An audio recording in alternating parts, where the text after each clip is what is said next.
this market is very, very different, where it's more about understanding what your needs are and being very strategic about what do you need, and not just about what you need today, but what do you need 6 months from now. And that really involves understanding what are the company's bigger goals.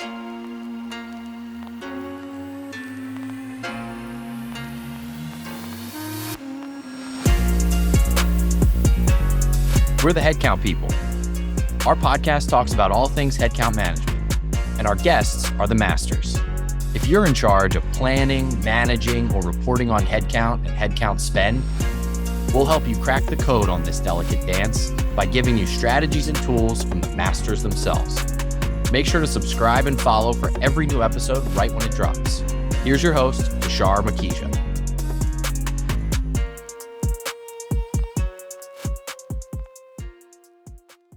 Welcome, everyone, to the Headcount People podcast. My name is Charlie Schreier.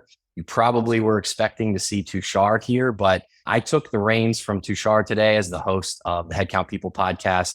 Amanda and I have worked on a few different projects in the past, so it made sense for me to jump in and do the hosting for the Headcount People today. We're really excited to have a talent acquisition specialist, expert, guru, whatever you want to call her, on the Headcount People podcast. And it's Amanda Gregg. She's the talent acquisition manager at Second Front Systems. Amanda, welcome. Thanks so much for being with us today.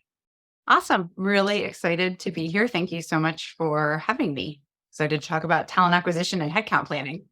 Yeah, let's do it. So before we jump into the meat of the conversation, it would be great to hear a little bit about your role today, the company that you're at, Second Front Systems, what some of your key initiatives are, maybe what your team looks like. I know it's a little bit earlier stage than your normal startup. So yeah, just tell us a little bit about what you're doing today at Second Front. Yeah. So I am the first dedicated recruiter, talent acquisition person at Second Front Systems. I've been here just about 3 months now, so still very new in my role. As you mentioned, it's the first Series A company that I've been at. I have about 15 years experience in high growth tech startups with a few larger company stints along the way. But this is my first Series A. So while I love the chaos and I love it here, it definitely you really see the difference when you get into Series B in terms of what kind of structures and systems have been in place. And when you're in a Series A, a lot of those things are in the forming stage, which is really exciting to get to be here. And part of the discussion around everything from performance management to sourcing tools to headcount planning versus even stepping in at a Series B, not being the first recruiter on the ground. Often a lot of those have already sort of been in motion and get to come in and influence them, but to get to be part of the forming stage is really exciting. Yeah, absolutely. And so as you are exploring a lot of that formation in performance and tools and all of those kinds of things, who are you collaborating with as that part of the organization? And how do you see your role as being the guide or being the supporter, or how do you fit into some of those bigger conversations as you're forming the strategy for a lot of, the talent acquisition pieces? Yeah. So I think it's internally, I work really closely with our director of operations, our COO, our CFO, and then all of the business, all of both from C-level, to next level down, all of the teams as they're sort of putting their strategies together in terms of hiring.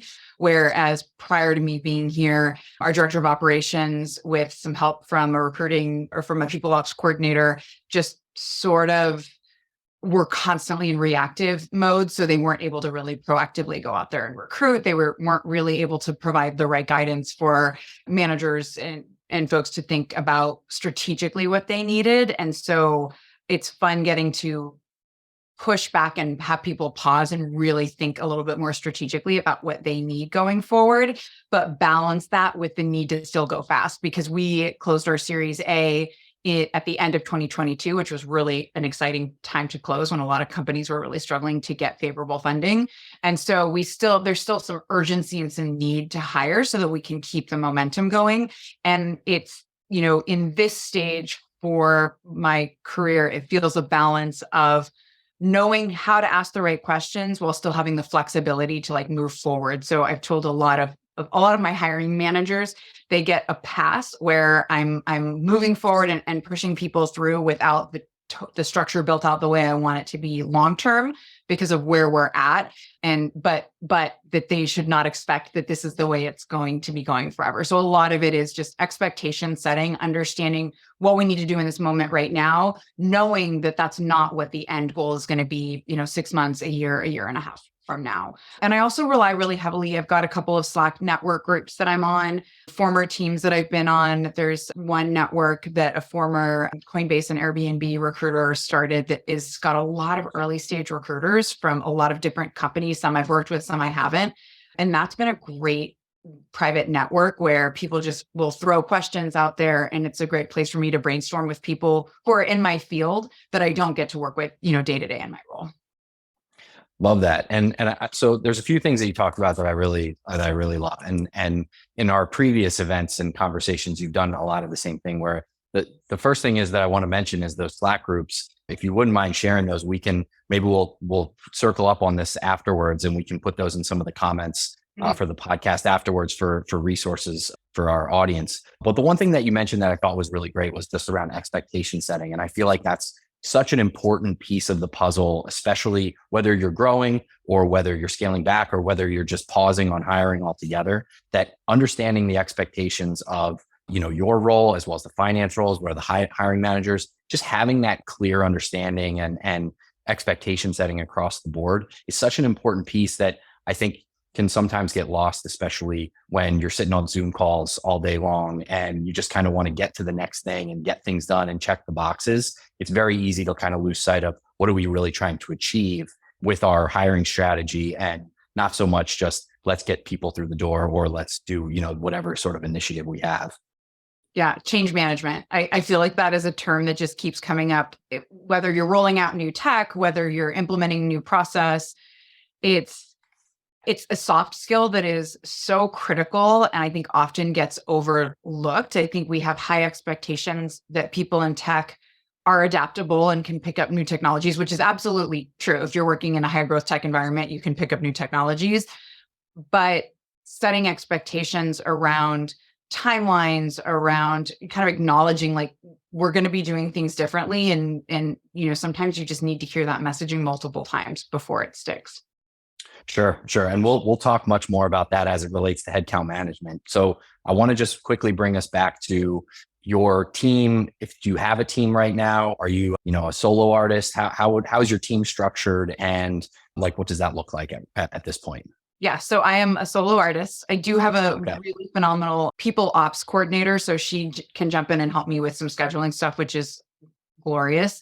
But otherwise, I'm doing everything talent acquisition as well as some of our like HR initiatives as well. So rolling out things like Lattice or performance management, employee engagement tools. So it's fun because I'm getting to wear a lot of hats, but I'm the only person doing recruiting. So in the 3 months since I've joined, probably hired about a dozen people, both kind of a combination of intern conversions. We are in the defense tech space, which is really interesting and different. So we've got access to this really wonderful pool of interns called Skill Bridge interns that are transitioning out of active military duty to get exposure to the private sector. So we've converted a handful of those, but then also wanting to bring in other talent from the private sector as well to mix with sort of that strong veteran community that we have here. So, going out and sourcing for the first time where the team really hasn't had the capacity to do that, building out more structured interview processes that haven't really existed in the past, built out interview training, building question banks. So it's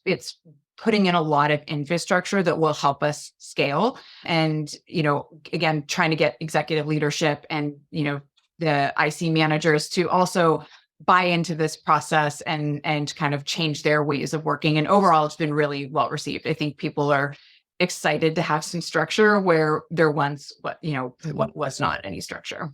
Yeah, definitely. And so you talked about you brought on around 12 new folks this year. What does your hiring plan, if you can share, overall kind of look like? Maybe, for the rest of this year and maybe going forward, if you have that thought out so far. Yeah. We're actually in the middle of looking at what the second half of the year looks like right now. So our CFO actually joined just a few weeks before I did. And so it was great that we joined around the same time. We were able to connect directly early on saying, okay, we want to work together on this. I want to make sure finance, that we're speaking the same language. So Jervis, our CFO, is in the same process of building out a lot of infrastructure for the finance org and, getting control on burn and making sure that we're going to make the most of our Series A. So it's, we are both very much aligned on, having weekly syncs on what current headcount is open, making sure I'm looping them in. If, we've scoped a role for a level 3, it's looking more likely we're going to hire a 4 or 5. Again, early stage, you have the flexibility to do that. I think as you get later, it's so critical in headcount planning that you really understand the levels you're hiring for and why, because, 2 level 1s are going to cost it's a very different cost than bringing in a senior manager. And so, right now we're also building out kind of the infrastructure about what our career frameworks look like.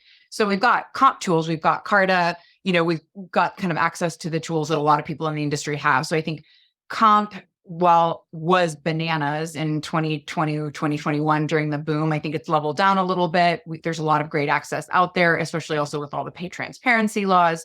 So it's about really understanding, what level you're hiring for. At our size, those things tend to I think flux a little bit more than when you're later stage and you can really lock in. But I think all of the having a good understanding and making sure that finance and talent both speak that same language when it comes to, it's not just about the number of heads you're hiring for, it's about, what level we're hiring for. Are we really looking for ICs? Can we hire people that are really early in career that are generally going to cost a little bit less, but then the managers are going to need more bandwidth to get them onboarded? What does our onboarding program look like? All of these things part of the same, people ecosystem.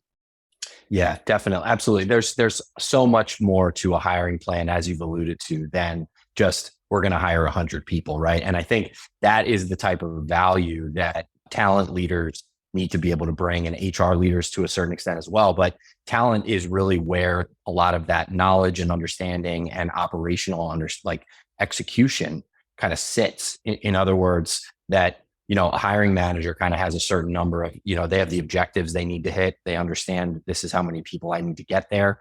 And I think that's where I imagine that you feel your role is to come in and be able to understand some of the sequencing, the compensation planning. How are you going to actually be able to evaluate these different roles? What does a timeline, really look like, et cetera, and to think about it from that holistic perspective, as well as your own team. And I know right now you're running solo, but in the past, you've managed, recruiters and talent acquisition teams, and how you plan out, how you'll actually execute against that plan based on the leveling and based on the sequencing and based on, what regions and areas they're going to be in and all of those kinds of things.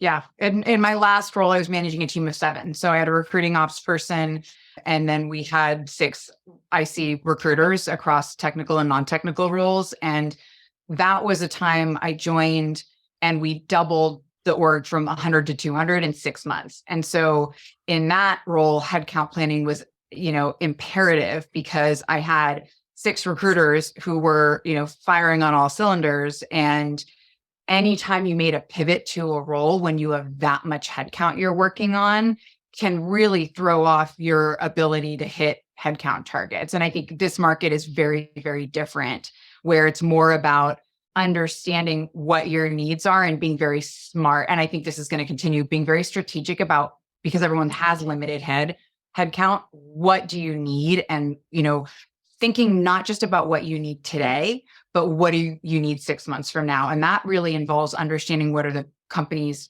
bigger goals. So what are the bigger product priorities, and how does headcount impact that?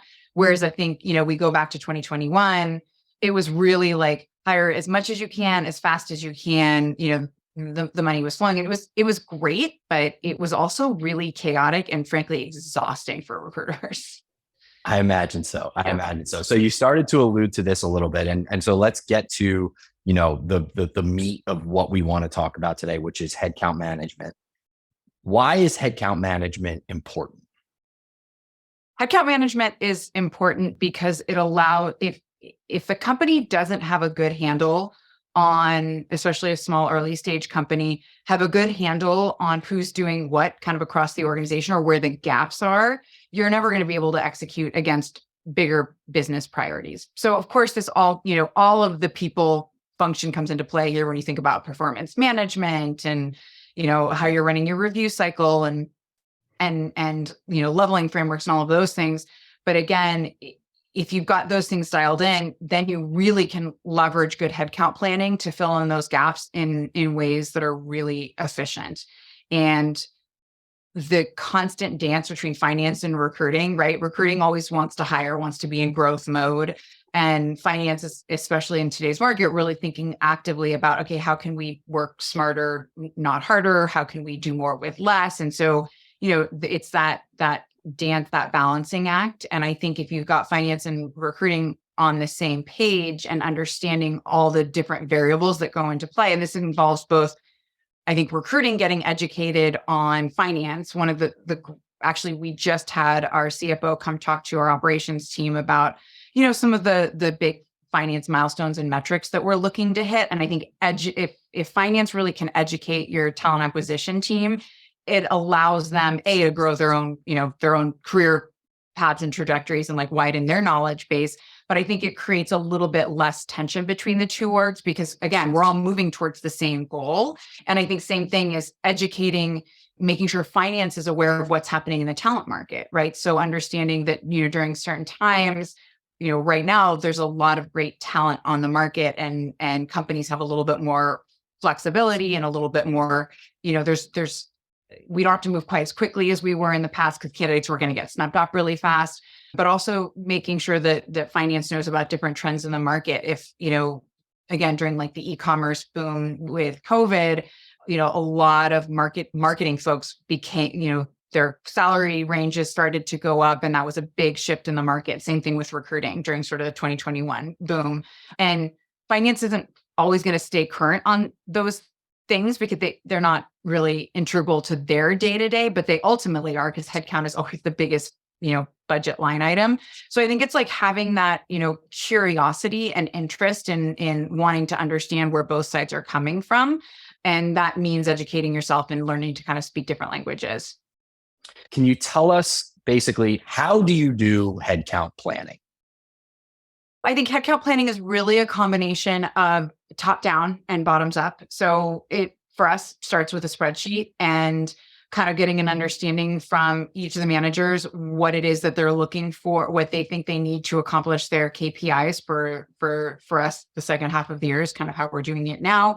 And then going up to executives and making sure that they're in line with that. Everybody always asks for more headcount than they're going to get. And so it's kind of a combination between those two things. And then finance, I think, realistically pushing back based on things like revenue targets and customer goals, especially, in a Series A where we've set very lofty goals in terms of the number of apps that we're looking to acquire. So it's really that mix of top down and bottoms up.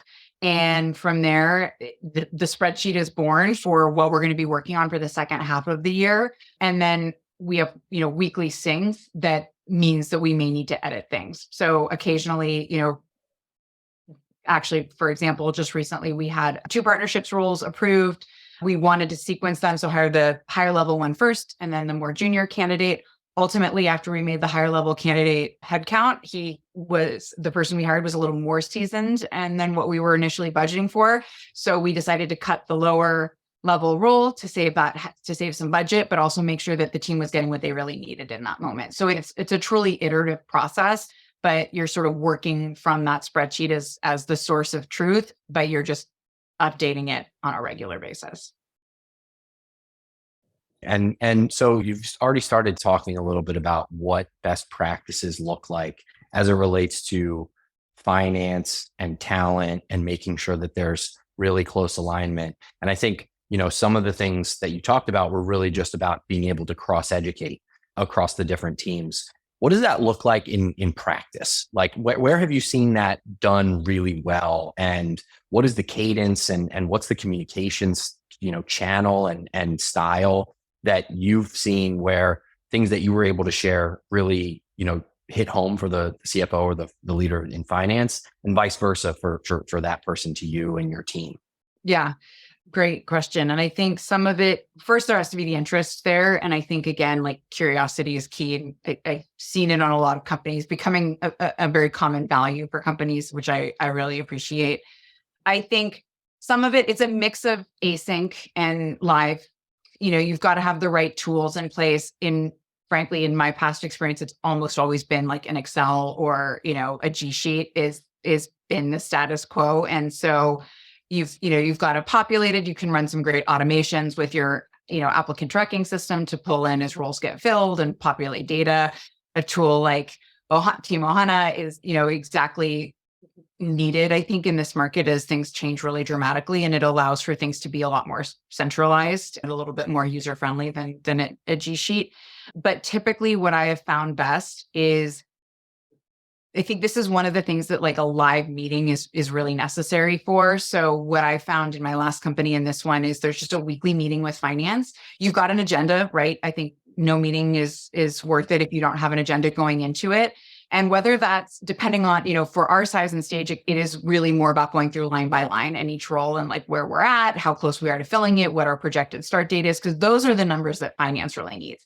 It doesn't cost them anything until there's a role, until there's, a person in that seat and payroll's getting kicked in, versus on the recruiting side, it's all that everything leading up to that is our work. And so it's really about, giving them current updates. And then also it's a chance for recruiting to kind of articulate what they're seeing in the market is, I think back to my time at Postscript, and for whatever reason, we were hiring for a head of demand gen. And it seemed like a role that everybody was hiring for in the market. And these people were, where they just weren't moving. Their compensation was going up from where it had been a couple of years ago. So even the comp data we had and Carta, Pave, Option Impact, all of those tools that are out there was a little bit outdated. And so it's having those meetings and then getting to reset expectations with financing. Hey, we had scoped this budget for the role. I have spoken to 6 candidates and we are 20% below what every single one of them said. And yes, that's a small data set, but for certain roles, you're only going to have small data sets. And so it allows for that dialogue, and then, finance to do all they need to do in their budget planning. And then for recruiting to either understand, hey, we need to either rescope the role because we don't have the budget. And, then recruiting can go off and work with the hiring manager and the team, the hiring team, to make sure that they're resetting their expectations. Or they say, finance says, okay, we're going to increase this budget. And it just allows for no surprises. And so I think those weekly conversations, and they can just be 15 minutes. Sometimes it's, or sometimes you cancel it. You have a Slack channel and it's, hey, everything's tracking, nothing new to report. Everything's, on track for what we've discussed.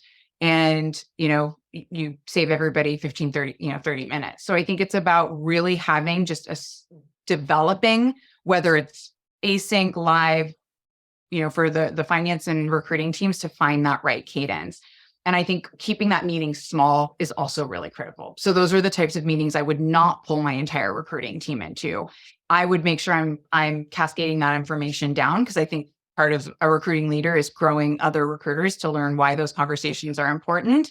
But you don't want to have too many cooks in that kitchen, for that analogy, because it will block you to getting, to a realistic outcome. So you want to make sure that the stakeholders who are the decision makers are the ones that are in the room.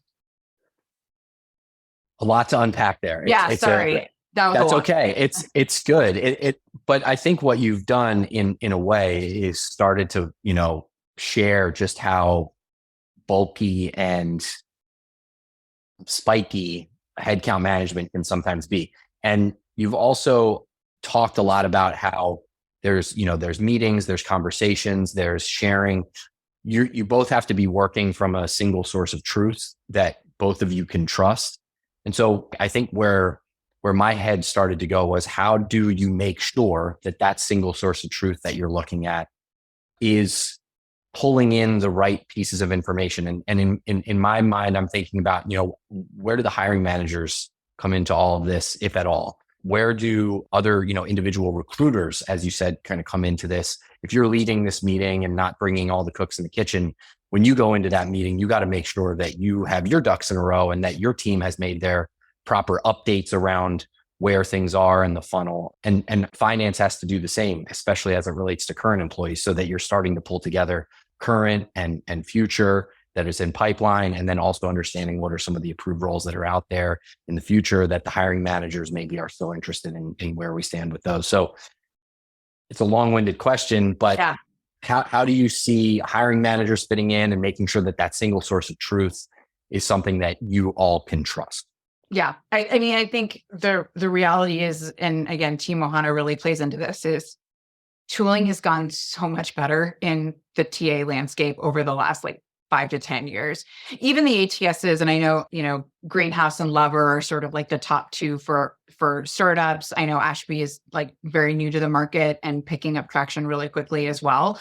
So part of it is data cleanliness. And I think, this is one of the harder things in my career as a recruiter. It's the most painful part is, making sure that when I was just in a pure IC recruiter role, is making sure to carve out the time weekly for that data cleanse, make sure your candidates are all up to date, make sure everyone's in the right stage, so that the reporting that sits on top of that, whether it's Talent Wall, Ashby, whatever tools you're using,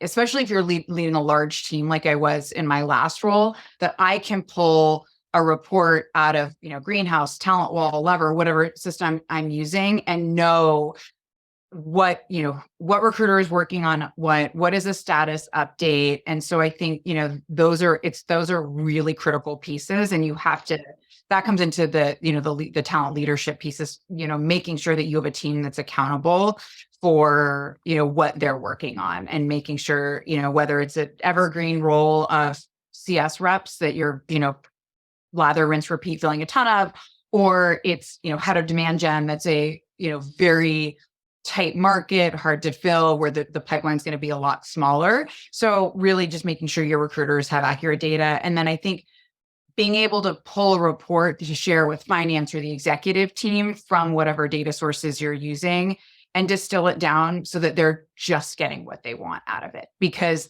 they don't care. They want funnel metrics, but they're not interested in looking at specific, profiles or interview feedback. They want to know why is only 20% getting from, on-site to offer? Why is our pass-through rate so low? And those, those facilitate much different, really valuable conversations with hiring managers and with executive leaders. So that's very much something that I think is helpful for finance to know, because some of those pass-through rates directly impact how quickly you can fill certain roles. If they're hiring for their own roles, they need to understand those things. But that, to me, falls a little more squarely into pure talent acquisition, that there are things that have evolved and gotten so much better over the last couple of years. Yeah. And I want to come back to some of those KPIs as well, because you started to mention some of those and how those interplay with what finance is doing and with what hiring managers are doing, and how all of that rolls up to the executive suite, which is an awesome conversation that I do want to come back to. So I've got a note to come back to that. But you also mentioned tools. And I think now is an interesting time to talk a little bit about, now, at least in the podcast time, it's an interesting time to talk about tools and what tools you're using right now. And maybe in your own current role, things are really fresh. And so you're figuring out what tools are even out there still, and what's changed maybe since the last, role you were in. But at the same time, what do you see kind of as a best in class tech stack for, a head of talent acquisition like yourself? Yeah. I think you have to have a good sourcing tool. Unfortunately, LinkedIn is still kind of the name of the game. I know that Gem, and there's been a lot of other ones out there. I had a LinkedIn seat when I joined. I'm happy with that. It's, what I'm comfortable with, what I'm familiar with. I think the ATS capabilities, again, have gotten so much better. I'm using Lover now. I actually really like it for our size and stage. It's got some good scheduling capabilities built in that saves me and our coordinator a lot of time. I've also had great success with Greenhouse. I've had been in greenhouse in multiple other places. And so those are my two probably most common experiences right now. Again, heard a lot about Ashby, seen a demo of it, but haven't gotten to be in there too much. And then from there, that's all I have at the moment in my current role at Second Front. At my last role, we also had Good Time for Scheduling, which was a really outstanding tool, especially when you've got a lot of complex scheduling and you don't have a coordinator. And it's great for remote. I think they've done some great building of capabilities for, multi-day scheduling and, dealing with lots of time zones and giving candidates the ability to reschedule things on their own. So very like user friendly. And then we used Talent Wall when I was at Postscript for our like data tool on top. And it was really great again for the size and stage. We were post series. They just closed their Series C but I had rolled off after their Series C. And so we had about 220 people. My team, unfortunately, had gotten slashed before I was also impacted in that role. But when we were at our peak and I had 6 different recruiters, it was a really great tool for me to be able to look at and pull each of them out and see exactly like what their pass-through rates were, what kind of volume they were looking at. And so I think part of it is a lot of the tools do a lot of the same things. It's about setting them up. And what I'm realizing now as I'm coming in to Lever already having been set up, it's about carving out the time to go back and clean it up and make sure that it's set up the way that is going to help us scale going forward and that is usable. So, setting up tags so that we can actually revisit candidates, making sure we're capturing comp data in there. That's a really critical piece, I think, especially to be able to share with finances, collecting comp data in real time. And I think candidates are being a lot more open about sharing compensation. There's a lot of laws that have been passed that now we are, posting compensation bands. And I actually really appreciate how far we've come in those conversations, because I do think it helps us keep a hand on the pulse of like what's happening in real time in the market, which it is shifting, but also we can then feed that data directly back to finance to provide that data that they want. When we're saying, hey, we need to increase the salary by 20%, they're not just going to take that at its word, right? Like we've got to be able to provide the data. So I think it's about having the right ATS, a good sourcing tool. And then I think from there, it's about size and stage. So scheduling, I think the recruiting operations has done a lot to automate what you used to need recruiting coordinators or sourcers to do. I think now a phenomenal recruiting operations person can fill a lot of those gaps in and is critical with I would say, like when you talk about people in the room, a good recruiting ops person is going to be really critical to all those headcount planning, because they may not have thoughts like strategically around why we should do certain things or kind of the pulse on what's happening in the market. But what they will do is help you build a lot of efficiencies and make sure that like finance is getting the data that they want from your ATS. Right. And that was going to be part of my next question, which is finance. Are they using kind of specific, if we're thinking about headcount planning, headcount management as a whole, is finance using an FP&A tool as part of that process, or are they primarily relying on spreadsheets for their forecasting? And then same goes for the hiring plan question. How are you building that hiring plan? Is it in spreadsheets? Is it in a different tool? So we've heard from other folks that they do different things in Monday.com. How are you building out your actual like plan and the forecast? Yeah. So this is way back when, but when I was at Asana, and that was my first kind of foray into doing some headcount planning, we used Asana for everything because it's Sure. It's a project management tool. When I was at Nike and had very little insight into it, it was everything was in Workday.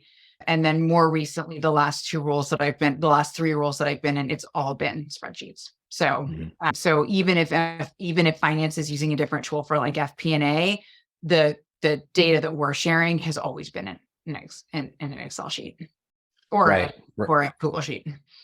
It's not uncommon. I mean, it's probably the most effective tool, up to this point that you would be able to do those kinds of things as far as collaboration, make sure that the data is there. And then I imagine you would have multiple people updating different spreadsheets and potentially making different copies for different hiring managers and starting to work through things that way. Yeah. I would say hiring managers typically in my experience, haven't gotten so granularly involved beyond what their roles are. So really like a good ATS you're going to be able to get everything, pull the reports you need from that. You shouldn't need to mess with the like source of truth spreadsheets to share with hiring managers, maybe like at the executive level, if they want to see, if your CTO wants to see everything that's, open in the product design eng org and sort of like what expected time to hire could be. But for the most part, hiring managers should be able to work pretty effectively in like the dashboards tool or in the ATS itself.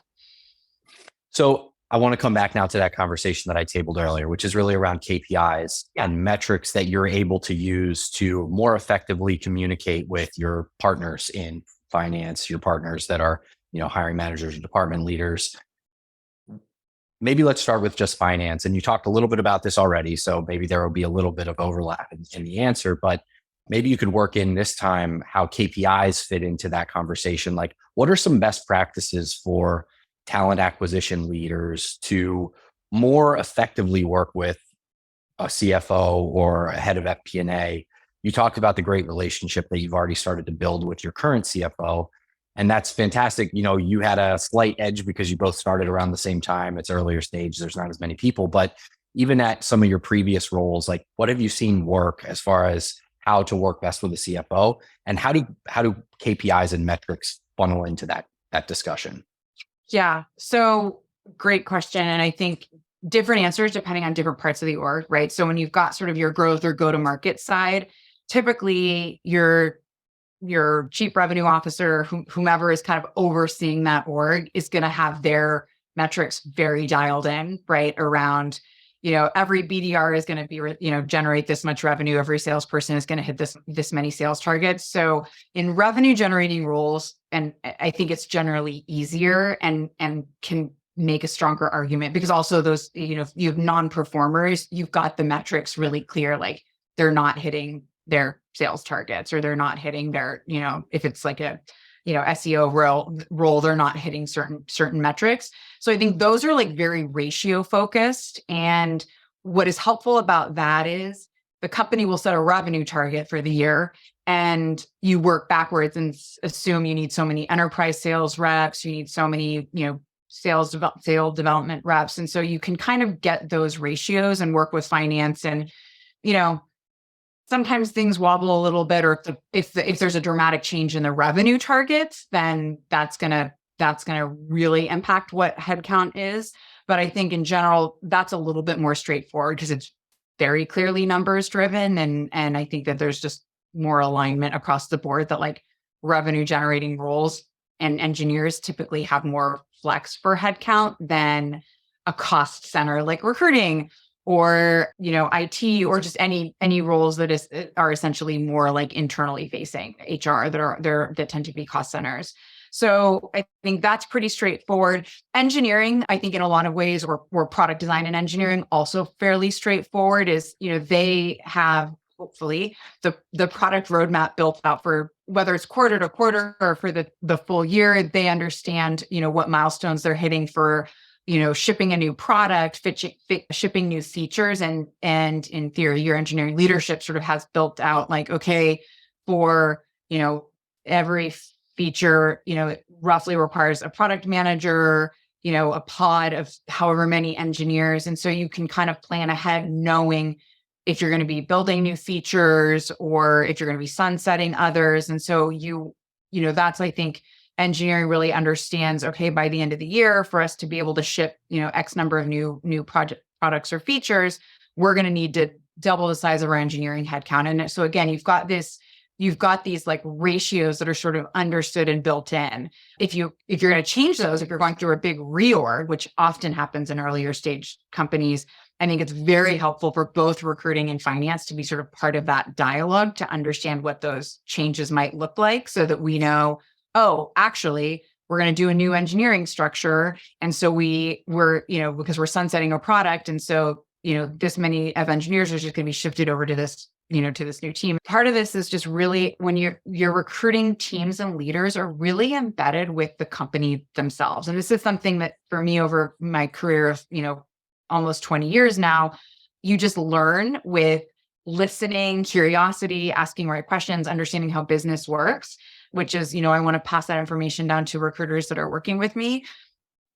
But I think it comes from having mentors and leaders and executives who want to spend the time educating people on these things. Like I said, our CFO came and talked to us about key metrics and how we're tracking, and learning that stuff is really, really important. And that helps with understanding what kinds of pivots or changes might come up, even if the goal for the year is to hit 20 million in revenue and have 10 paying customers, or I'm just like making up numbers as I go, but like understanding all of the things that go into those KPIs, all of the human things that go into those KPIs, because then if metrics change, or if you aren't able to raise that round of funding you counted on, that ultimately is going to impact headcount.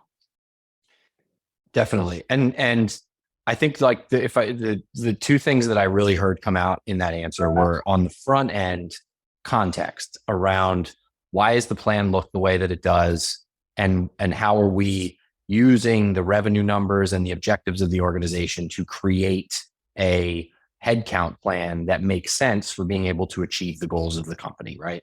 And then on the second part of it, I think, and this probably flows both ways for finance to talent and talent back to finance, which is that it's very important to understand what the outcomes are of the work the day-to-day work that you're doing. The day-to-day work may feel like it's something that you're doing in a silo, but really it has lots of downstream implications. That spreadsheet that you're updating has a lot of downstream implications to being able to, forecast the runway of the organization, and vice versa for the finance person, that, that question that you're asking about start date or about compensation has a lot of downstream effects to the way that the talent team is actually going and executing against that. So those were the two things that I heard really come out as context on the front end, but then an understanding of what happens downstream as well. And that's how you can really get aligned much more closely with your finance partners. Yeah. Yeah, absolutely. And I think one of the other shifts that I have seen during my time in tech was when I joined tech early on, mission focus was so critical. And, people were taking pay cuts to go work in tech startups. And it was when I started at Palantir, it was so risky, and people were, tech wasn't really a thing yet. Like high growth tech wasn't really a thing, or it was really, really risky. And then somewhere along the way, that over the last 15 years, that's kind of been lost a little bit. And I think people were more motivated by, for a while when we were all in office, it was, the shiny new ping pong tables, or like, whatever it was, and the perks. And it became this kind of war for perks and benefits.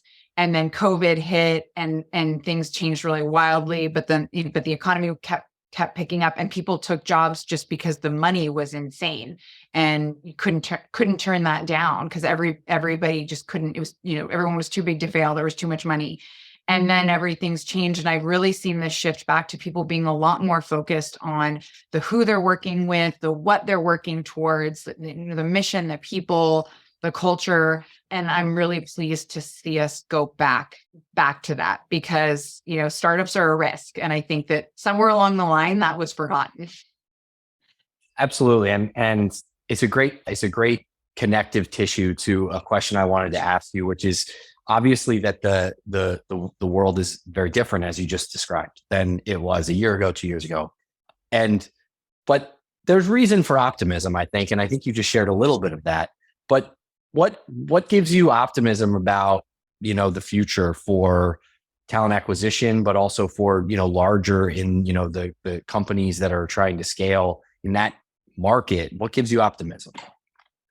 I think there's a lot. I think, well, in terms of recruiting, over the last several years, recruiting has really gained traction as being a really business critical function.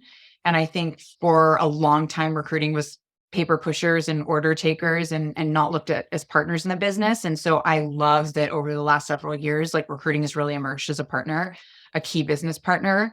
I think if you look back to the 2008, 2009 downturn, out of that came life and game-changing technologies. In a lot of places, that's where the Ubers and the Lyfts and the DoorDashes, which literally have changed the way we all kind of live day to day. And so I'm, excited that it's hard, and there's a lot of people that have been impacted, and I feel for a lot of those individuals. But I think good people will always find a home, and I think what's likely going to come out of this downturn is other, game-changing technology that will change the way that we live and work. And so I think that that's exciting. And I mean, look at like ChatGPT and AI. Like, I mean, the possibilities are endless. And it's been a minute since I've worked for a company that has a mission that I'm truly passionate about. And Second Front, I think, is doing amazing things and really needed things. And so I'm excited to see what comes out of that. Fantastic. That's great. Well, have absolutely enjoyed listening and learning from you today. And I'm sure that our audience will feel the same way. It's been a great conversation, Amanda. Thank you so much for your time. Thanks for joining the Headcount People. Absolutely. Happy to be here and look forward to hopefully more conversation in the future.